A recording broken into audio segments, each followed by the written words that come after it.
ನಮಸ್ಕಾರ, ನೀವು ನೋಡ್ತಾ ಇದ್ದೀರಾ ಅಶ್ವವೇಗ ನ್ಯೂಸ್. ನಾನು ಸುಧಾಗೌಡ. ಇಂಗ್ಲೆಂಡ್ ವಿರುದ್ಧದ ಕೊನೆಯ 3 ಪಂದ್ಯಗಳಿಗೆ ಭಾರತ ತಂಡವನ್ನ ಘೋಷಿಸಲಾಗಿದೆ.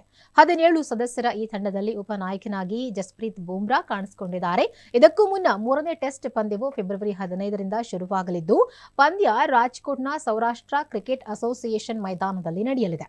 ಆದರೆ ಈ ಪಂದ್ಯದಲ್ಲಿ ಬೂಮ್ರಾ ವಿಶ್ರಾಂತಿಯ ಕಾರಣ ಹೊರಗೆ ಉಳಿಯಲಿದ್ದಾರೆ ಎನ್ನಲಾಗಿತ್ತು. ಆದರೀಗ ರಾಜ್ಕೋಟ್ನಲ್ಲಿ ನಡೆಯಲಿರುವ 3ನೇ ಪಂದ್ಯದಲ್ಲಿ ಜಸ್ಪ್ರೀತ್ ಬೂಮ್ರಾ ಕಣಕ್ಕಿಳಿಯೋದು ಖಚಿತ ಅಂತ ಹೇಳಲಾಗ್ತಿದೆ.